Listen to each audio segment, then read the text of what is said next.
സതീശൻ ഇതുവരെ പറഞ്ഞിരുന്നത് എന്താണെന്നറിയോ? സതീശൻ പറഞ്ഞിരുന്നത് ഞാൻ യഥാർത്ഥ ഇടതുപക്ഷമാണ്, ഞാൻ നെഹ്റൂവിയൻ ലെഫ്റ്റാണ്, യഥാർത്ഥ ഇടതുപക്ഷമാണ്. അപ്പൊ നമ്മുടെ നാട്ടില് ഒരു എഴുത്തുകാരൻ പറഞ്ഞു, ഞാൻ സതീശനിൽ ഒരു നെഹ്റുവിനെ കാണുന്നു. പറഞ്ഞയാളുടെ പേരൊന്നും ഞാൻ പറയുന്നില്ല. സതീശനിൽ ഒരു നെഹ്റുവിനെ കാണുന്നുണ്ട്. അപ്പൊ ഇദ്ദേഹം അങ്ങനെ മനസ്സിൽ സങ്കല്പിച്ചു, സതീശൻ ഒരു നെഹ്റു തൊപ്പി, അതുപോലെ മറ്റേ ഷെർവാണി കോട്ട് ഒക്കെ ഇട്ടിട്ടുള്ള ഒരു സതീശനെ, നെഹ്റുവിന്റെ പുതിയ അവതാരമാണ് സതീശൻ. നെഹ്റുവിന്റെ നയങ്ങളോട് അഭിപ്രായ വ്യത്യാസമൊക്കെ ഇടതുപക്ഷത്തിന് എല്ലാ കാലത്തും ഉണ്ടായിട്ടുണ്ട്. പക്ഷെ പൊതുമേഖലയെ കെട്ടിപ്പടുക്കുന്നതിന് നേതൃത്വം കൊടുത്ത ആളാണ് നെഹ്റു. ഇവിടെയോ സതീശന്റെ നയം എന്താണ്? പൊതുമേഖലയെ മുഴുവൻ സ്വകാര്യവൽക്കരിക്കണം എന്നുള്ളതാണ്. അതിനുള്ള നടപടികൾ ആരംഭിച്ചു കഴിഞ്ഞു. നിങ്ങളൊന്ന് ആലോചിച്ച് നോക്കൂ, പിണറായി വിജയനാണ് ചാർട്ടേഡ് വിമാനത്തിൽ ഇതുപോലെ ഒരു രഹസ്യ യാത്ര നടത്തിയത് എന്ന് കരുതുക. എന്തെല്ലാം പുകിലായിരിക്കും ഈ കേരളത്തിൽ ഉണ്ടാവുക? മലയാള മനോരമ പരമ്പര എഴുതില്ലേ? സതീശനോട് ഈ ഒരു ചോദ്യം ചോദിക്കാൻ നട്ടലുള്ള ഒരു പത്രപ്രവർത്തകൻ കേരളത്തിലില്ല. ആരോ ഒന്ന് രണ്ടാൾ ചോദിച്ചു, അപ്പൊ പറഞ്ഞു അതൊക്കെ എന്റെ വ്യക്തിപരമായ കാര്യമാണ്. ഏത് ചാർട്ടേഡ് വിമാനത്തിൽ പോകുന്നത്? എത്രയാണ് ചാർട്ടേഡ് വിമാനത്തിന്റെ വാടക? 25 ലക്ഷം. 25 ലക്ഷം വാടക കൊടുത്തത് ആരാണ്? എന്റെ വ്യക്തിപരമായ കാര്യമാണ്. മറുപടിയില്ല. നമ്മളാണെങ്കിലും അതാണ്, ചോദ്യം മുഴുവൻ ആരോടെയുള്ളൂ? ഇടതുപക്ഷത്തോടെയുള്ളൂ. ഉത്തരം പറയേണ്ട ബാധ്യത ആർക്കേയുള്ളൂ? ഇടതുപക്ഷത്തിനേയുള്ളൂ. ഇടതുപക്ഷം മാത്രമേ പെർഫെക്റ്റ് ആവേണ്ടതുള്ളൂ. ഇവർക്ക് ഇതെല്ലാം അനുവദിച്ചു കൊടുത്തിട്ടുള്ളതാണ്. കേരളത്തിലെ വലതുപക്ഷത്തിന് കൊടുക്കുന്ന അവരുടെ എല്ലാ കൊള്ളരുതായ്മകളെയും കേരളത്തിലെ മാധ്യമങ്ങൾ സാധൂകരിച്ചു കൊടുക്കും. ആ എല്ലാ കൊള്ളരുതായ്മകളെയും വെള്ളപൂശി കൊടുക്കും. അതാണ്. നോക്കൂ, അധികാരത്തിലെത്തി 3-ാമത്തെ ദിവസമാണ് ബെക്കാടി എന്ന് പറയുന്ന മദ്യക്കുത്തകയ്ക്ക് നികുതി ഇളവ് ചെയ്തു കൊടുക്കാനുള്ള ഫയൽ VD സതീശൻ വിളിച്ചു വരുത്തുന്നത്. ആസേതു ഹിമാചലം, കശ്മീർ മുതൽ കന്യാകുമാരി വരെ നൂറുകണക്കിന് DYFI പ്രവർത്തകർ തീവ്രവാദികൾക്കും വിഘടനവാദികൾക്കും വർഗീയ ശക്തികൾക്കും എതിരായ പോരാട്ടത്തിൽ സ്വന്തം ജീവൻ ബലി കൊടുത്തിട്ടുള്ള സമര പൈതൃകമുള്ള യുവജന പ്രസ്ഥാനമാണ് DYFI. അതുകൊണ്ട് ആ സമര പൈതൃകമാണ് DYFIയുടെ ഏറ്റവും വലിയ കരുത്ത്. കേരളത്തിലും അതെ. കേരളത്തിലും വർഗീയ ശക്തികൾക്കെതിരായി മനുഷ്യരെ ഒന്നിപ്പിക്കുന്ന, നാടിനെ ഭിന്നിപ്പിക്കാൻ ശ്രമിക്കുന്ന ശക്തികൾക്കെതിരായി അടിയുറച്ചു നിന്ന് നേർക്ക് നേരെ പൊരുതിയ പ്രസ്ഥാനം DYFI ആണ്. കവി ശർമ്മ ഇവിടെ ഇരിപ്പുണ്ട്. ഞങ്ങളെല്ലാം അന്ന് വിദ്യാർത്ഥികളാണ്. 1987 കേരളത്തെ ഇളക്കി മറിച്ചുകൊണ്ടൊരു യൂത്ത് മാർച്ച് കാസർഗോഡ് നിന്ന് തിരുവനന്തപുരത്തേക്ക് നടന്നു. ആ യൂത്ത് മാർച്ചിനൊടുവിൽ ഇന്ത്യയുടെ സ്വാതന്ത്ര്യ ദിനാഘോഷത്തെ ചരിത്രത്തിൽ അതിനു മുമ്പില്ലാത്ത വിധത്തിൽ ജനപങ്കാളിത്തം കൊണ്ട് മാറ്റിമറിച്ച മനുഷ്യച്ചങ്ങലയുണ്ടായി. ആ മനുഷ്യച്ചങ്ങലയ്ക്ക് മുദ്രാവാക്യമായിട്ട് മുന്നോട്ട് വെച്ചത് വർഗീയതക്കെതിരായി നാടിന്റെ ഐക്യവും അഖണ്ഡതയും സംരക്ഷിക്കുക എന്നതായിരുന്നു. കാരണം 80-കൾ എന്ന് പറഞ്ഞാൽ വർഗീയ ശക്തികളും വിഘടനവാദികളും ഇന്ത്യയുടെ ഐക്യത്തിന് നേരെ വലിയ ഭീഷണി ഉയർത്തുന്ന കാലമാണ്. കേരളത്തിലും വർഗീയ ശക്തികൾ അന്ന് വലിയ വെല്ലുവിളി ഉയർത്തുന്ന കാലമാണ്. അന്ന് മനുഷ്യച്ചങ്ങല കേരളത്തിന്റെ ഒരറ്റം മുതൽ മറ്റേ അറ്റം വരെ ഏതാണ്ട് 700 കിലോമീറ്ററോളം കണ്ണി മുറിയാതെ ജനലക്ഷങ്ങളെ അണിനിരത്തിക്കൊണ്ട് സംഘടിപ്പിച്ചപ്പോൾ അത് ലോകത്തൊരു പുതിയ വിസ്മയമായിരുന്നു. അതൊക്കെയാണ് കേട്ടോ വിസ്മയം എന്ന് പറയുന്നത്. ഈ പറവൂരിന്നുള്ള ഒരാൾ ഇടയ്ക്കിടയ്ക്ക് വിസ്മയം എന്ന് പറഞ്ഞുകൊണ്ടിരിക്കുന്നുണ്ട്. വിസ്മയം എന്ന് പറഞ്ഞാൽ അതൊക്കെയാണ്. ലക്ഷക്കണക്കിന് ആളുകളെ അണിനിരത്തിയിട്ട് DYFI മനുഷ്യച്ചങ്ങല സംഘടിപ്പിച്ചപ്പോ അതുപോലൊരു മനുഷ്യച്ചങ്ങല അതിനു മുമ്പ് ലോകത്തുണ്ടായിട്ടില്ല. 80-കളിൽ ഞങ്ങളെല്ലാം ഇപ്പോഴും ഓർക്കുന്ന കാര്യമാണ്. ഒരു ഭാഗത്ത് സിമി, ഇസ്ലാമിക തീവ്രവാദ സംഘടനയായ സിമി ഒരു ചുവരെഴുത്തുമായി പ്രത്യക്ഷപ്പെട്ടു. ഇന്ത്യയുടെ മോചനം ഇസ്ലാമിലൂടെ. ഉടൻ RSS മറുപടിയുമായി രംഗത്ത് വന്നു. ഇസ്ലാമിന്റെ അന്ത്യം ഇന്ത്യയിൽ തന്നെ. RSSും സിമിയും ഈ നാടിനെ ഭിന്നിപ്പിക്കാൻ, വർഗീയമായി ഭിന്നിപ്പിക്കാൻ കൊലവിളികളുമായി, ആയുധങ്ങളുമായി മുഖാമുഖം അണിനിരന്നപ്പോൾ അതിന്റെ നടുവിൽ മതനിരപേക്ഷ കേരളത്തിന്റെ പ്രതിരോധത്തിന്റെ നെടുങ്കോട്ട സൃഷ്ടിച്ച DYFI ഉയർത്തിയൊരു മുദ്രാവാക്യമുണ്ട്. ആ മുദ്രാവാക്യമാണ് മതമല്ല പ്രശ്നം, എരിയുന്ന വയറിലെ തീയാണ് പ്രശ്നം. ഏതോ മതക്കാരൻ എന്നല്ല പ്രശ്നം, എങ്ങനെ ജീവിക്കുമെന്നാണ് പ്രശ്നം. ഞങ്ങളെല്ലാം ആ മുദ്രാവാക്യം ഏറ്റുപിടിച്ച് ഈ പ്രസ്ഥാനത്തിലേക്ക് വിദ്യാർത്ഥികളായിരിക്കുമ്പോൾ കടന്നു വന്നവരാണ്. അത് ഉയർത്തിയ പ്രസ്ഥാനമാണ്. രണ്ടു കൂട്ടരും അങ്ങനെ അവരുടെ മാളങ്ങളിലേക്ക് പിൻവലിയേണ്ടി വന്നു. ലക്ഷക്കണക്കിന് ആളുകളെ അണിനിരത്തി മതനിരപേക്ഷ കേരളത്തിന്റെ കാവലാളുകളായി ഡിവൈഎഫ്ഐ മാറിയത് നമ്മുടെ നാടിന്റെ ചരിത്രമാണ്. അതാണ് ഈ പ്രസ്ഥാനത്തിന്റെ പാരമ്പര്യം. ഇപ്പോ ചിലര് പറയുന്നുണ്ട്, ഇപ്പൊ ചിലര് പറയുന്നുണ്ട്, എന്താ പറയുന്നത്? മതമാണ് മതമാണ് മതമാണ് പ്രശ്നം എന്നാണ്.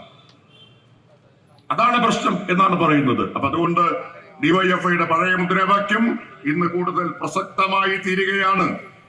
മതമാണ് മതമാണ് മതമാണ് പ്രശ്നം എന്ന് പറയുന്നവർ ഇന്ന് അധികാരസ്ഥാനത്തിരിക്കുന്നവരാണ്, കുടിവെച്ച കാറിൽ സഞ്ചരിക്കുന്നവരാണ്.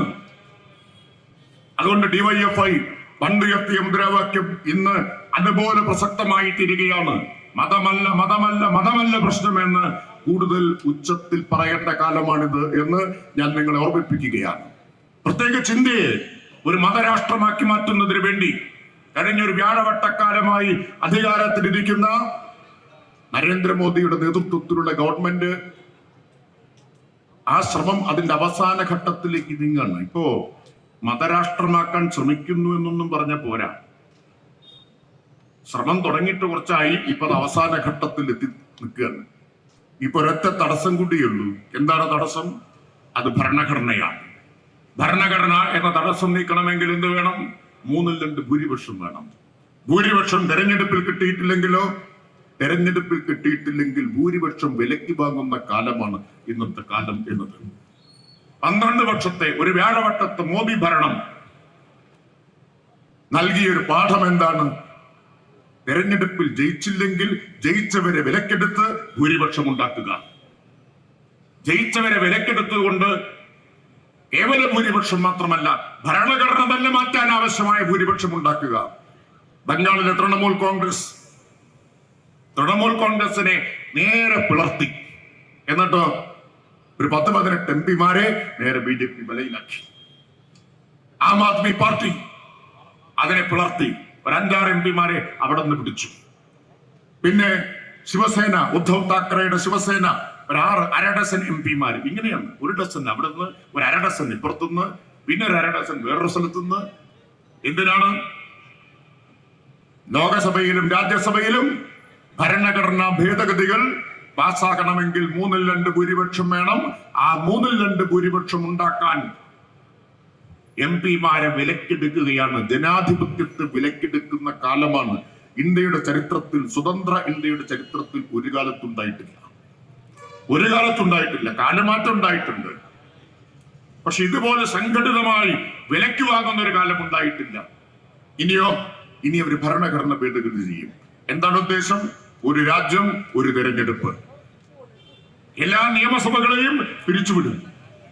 എന്നിട്ട് ലോക്സഭാ തെരഞ്ഞെടുപ്പിന്റെ കൂടെ നിയമസഭാ തെരഞ്ഞെടുപ്പ് നടത്തും. അത് മാത്രമല്ല, മണ്ഡല പുനർനിർണയം വരികയാണ്. ലോകസഭയിലെ സീറ്റ് 1/3 വർദ്ധിപ്പിക്കുകയാണ്. 540 890 ആവുകയാണ്.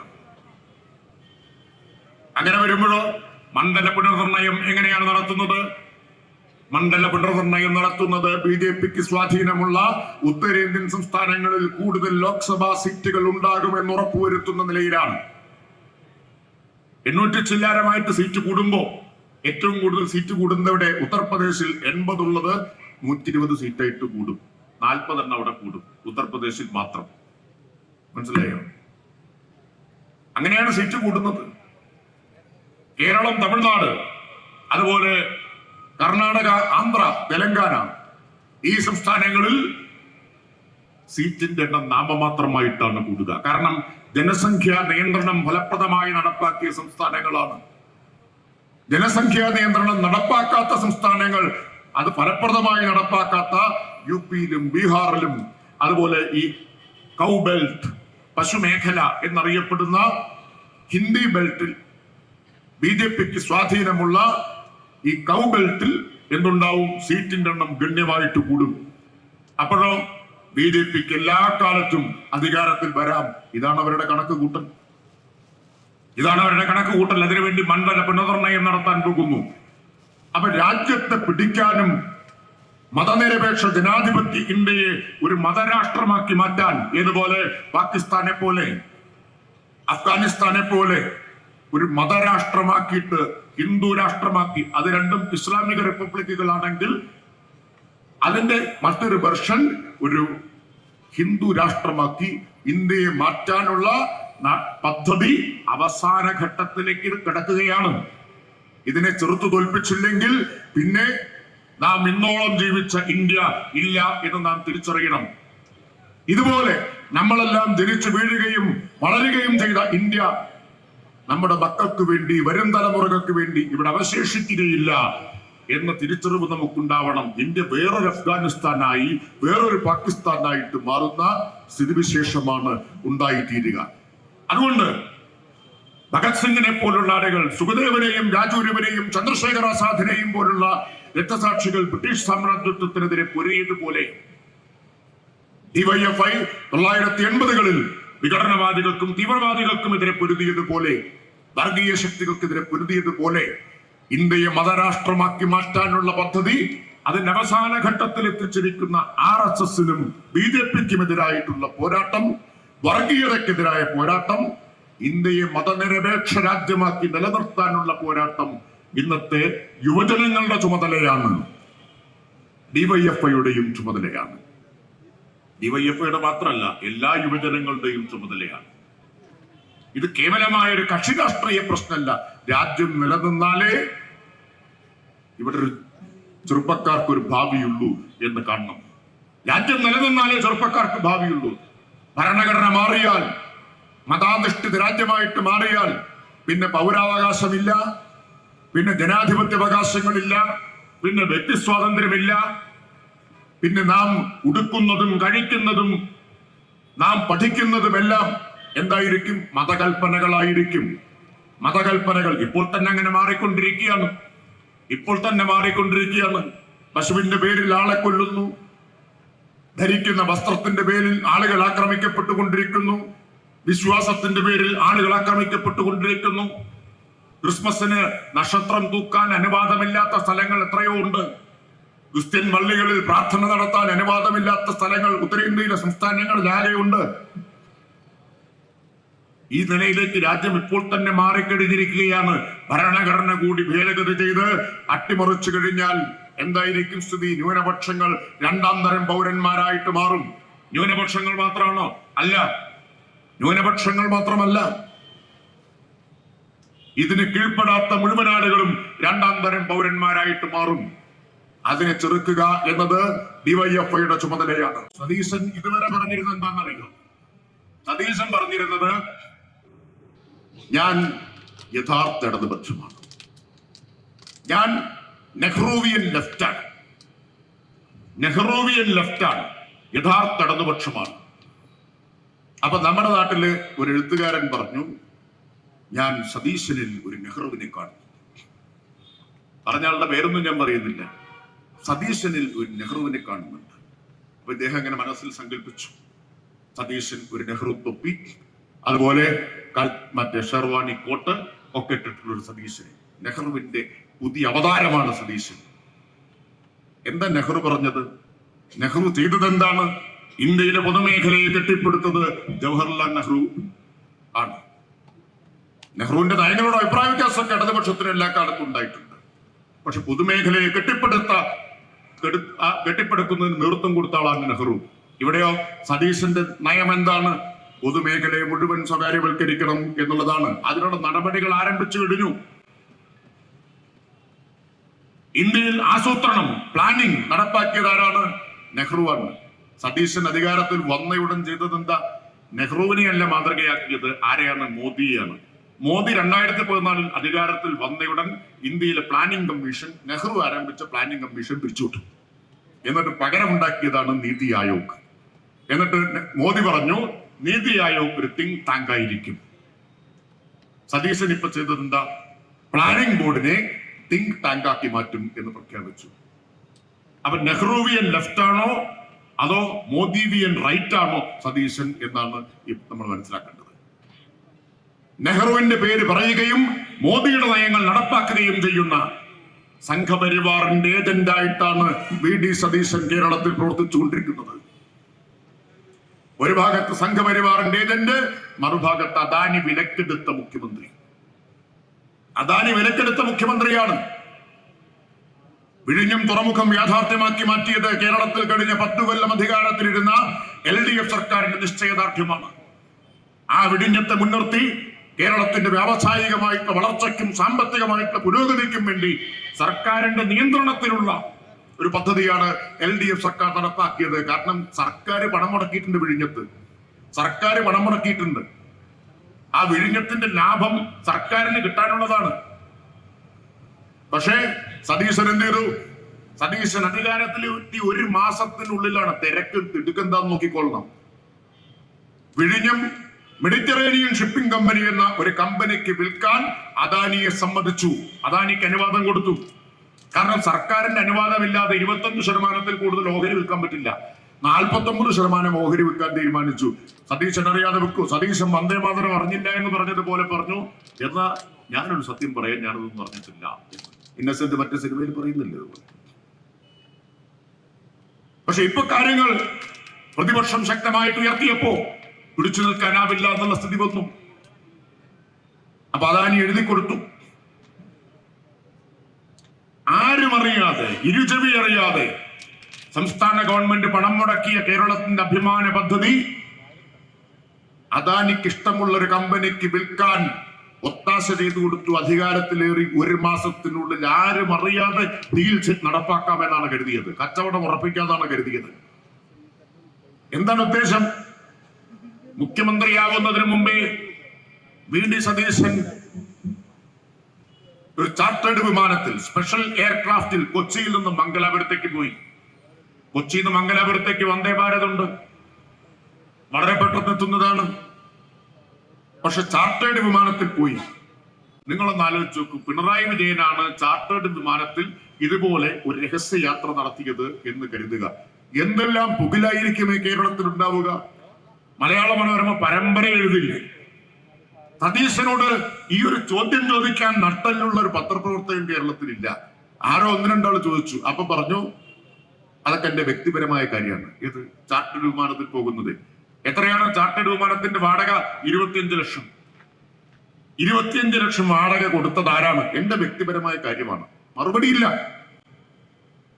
അദ്ദേഹം പറയാണ് ഒരു ചോദ്യവും മറുചോദ്യമില്ല. നമ്മളാണെങ്കിലും അതാണ്. ചോദ്യം മുഴുവൻ ആരോടെയുള്ളൂ? ഇടതുപക്ഷത്തോടെയുള്ളൂ. ഉത്തരം പറയേണ്ട ബാധ്യത ആർക്കെയുള്ളൂ? ഇടതുപക്ഷത്തിനെയുള്ളൂ. ഇടതുപക്ഷം മാത്രമേ പെർഫെക്റ്റ് ആവേണ്ടതുള്ളൂ. ഇവർക്ക് ഇതെല്ലാം അനുവദിച്ചു കൊടുത്തിട്ടുള്ളതാണ്. അത് കോൺഗ്രസുകാരുടെ അവകാശമാണ് എന്നാണ്. എന്തും ചെയ്യാം, ആരുടെ ചെലവിലും ജീവിക്കാം, ഏത് ഡീലും നടപ്പാക്കാം, അഴിമതി നടത്താം, കാശ് വാങ്ങാം. അവർ മറുപടി പറയാൻ ബാധ്യസ്ഥരല്ല. പക്ഷെ ഇടതുപക്ഷം എല്ലാത്തിനും മറുപടി പറയണം. അപ്പൊ അതിനുള്ള മറുപടി നിങ്ങൾ അവരെ പോലെ അല്ലല്ലോ. അതല്ല, അവരെ പോലെയല്ല ഇടതുപക്ഷം. ഇടതുപക്ഷം അവരെ പോലെയല്ല. പക്ഷെ അവർക്ക് കൊടുക്കുന്ന പ്രിവിലേജ് ഉണ്ടല്ലോ, പ്രത്യേകമായ അവകാശം ഉണ്ടല്ലോ. കേരളത്തിലെ വലതുപക്ഷത്തിന് കൊടുക്കുന്ന അവരുടെ എല്ലാ കൊള്ളരുതായ്മകളെയും കേരളത്തിലെ മാധ്യമങ്ങൾ സാധൂകരിച്ചു കൊടുക്കും. ആ എല്ലാ കൊള്ളരുതായ്മകളെയും വെള്ളപൂശി കൊടുക്കും. അതാണ്. നോക്കൂ, അധികാരത്തിലെത്തി 3-ാമത്തെ ദിവസമാണ് ബെക്കാടി എന്ന് പറയുന്ന മദ്യക്കുത്തകയ്ക്ക് നികുതി ഇളവ് ചെയ്തു കൊടുക്കാനുള്ള ഫയൽ VD സതീശൻ വിളിച്ചു വരുത്തുന്നത്. 18-ാം തീയതി സത്യപ്രതിജ്ഞ, 21-ാം തീയതി ഫയൽ. ഏത് ഫയല്? 3.5 കൊല്ലം LDF സർക്കാരിന്റെ മുമ്പിൽ അനക്കമറ്റ് കിടന്ന ഫയൽ. 3.5 കൊല്ലം മുമ്പുണ്ടായത് 2023 ഫെബ്രുവരി 22-ാം തീയതി വന്ന ഫയലാണ്. മറ്റേ കമ്പനിക്ക് നികുതി ഇളവ് കൊടുക്കണ്ട എന്ന് LDF സർക്കാർ തീരുമാനമെടുത്തു. 3.5 കൊല്ലമായിട്ട് ഫയൽ അടങ്ങിയില്ല. 2026 മെയ് 18-ന് സതീശൻ സത്യപ്രതിജ്ഞ ചെയ്ത് അധികാരമേറ്റു. മെയ് 21-ാം തീയതി ഫയൽ അനങ്ങി എന്ന് മാത്രമല്ല, ഉസൈൻ ബോൾട്ടിനെ തോൽപ്പിക്കുന്ന വേഗത്തിൽ 3:59 തുടങ്ങിയ ഫയൽ നീക്കം 6:33 ആയപ്പോ മുഖ്യമന്ത്രിയുടെ മുമ്പിലെത്തി ഫയൽ. 3-ാമത്തെ ദിവസം 3.5 കൊല്ലം ചത്തുകിടത്ത ഫയൽ VD സതീശൻ മുഖ്യമന്ത്രിയായി 3-ാം നാൾ ഉയർത്തെഴുന്നേറ്റു. പിന്നെ 24 ദിവസം സതീശൻ കയ്യിൽ വെച്ചു. ആരും അറിഞ്ഞില്ല. സ്വന്തം പാർട്ടി അറിഞ്ഞില്ല, സ്വന്തം മന്ത്രിസഭയിൽ എക്സൈസ് മന്ത്രി അറിഞ്ഞില്ല, സ്വന്തം മുന്നണി അറിഞ്ഞില്ല. ചെവി അറിയാതെ ബജറ്റിൽ സതീശൻ ബെക്കാഡി കമ്പനിക്ക് നികുതി ഇളവ്. എത്ര നികുതി ഇളവ്? LDF സർക്കാർ ചുമത്തിയ നികുതി 281%. എത്രയാക്കി കുറച്ചു? 120% കുറച്ചു. എത്ര ശതമാനത്തിന്റെ ആനുകൂല്യം? 131% ആനുകൂല്യം. പ്രതിപക്ഷ നേതാവാവുന്ന VD സതീശൻ നിയമസഭയിൽ ക്ലാസ് എടുത്തുകൊണ്ടിരുന്നത് എന്താ? പെട്രോളിന്റെയും ഡീസലിന്റെയും അധിക നികുതി കുറയ്ക്കണം സർക്കാർ. അതായിരുന്നു ക്ലാസ് എടുത്തത്. പെട്രോളിന്റെയും ഡീസലിന്റെയും അധിക നികുതി കുറയ്ക്കണം. സത്യപ്രതിജ്ഞ ചെയ്ത് അധികാരമേറ്റപ്പോ എന്താ നിലപാട്? U-turn ആണ്. പെട്രോൾ ഡീസൽ നികുതി കുറയ്ക്കാനാവില്ല, പക്ഷെ മദ്യക്കമ്പനിയുടെ നികുതി കുറയ്ക്കാട്ടോ. അതിന് വിരോധമില്ല. അത് എത്ര കുറയ്ക്കാം? 131% കുറയ്ക്കാം. പെട്രോൾ ഡീസൽ നികുതി 1% പോലും കുറയ്ക്കാൻ പറ്റില്ല.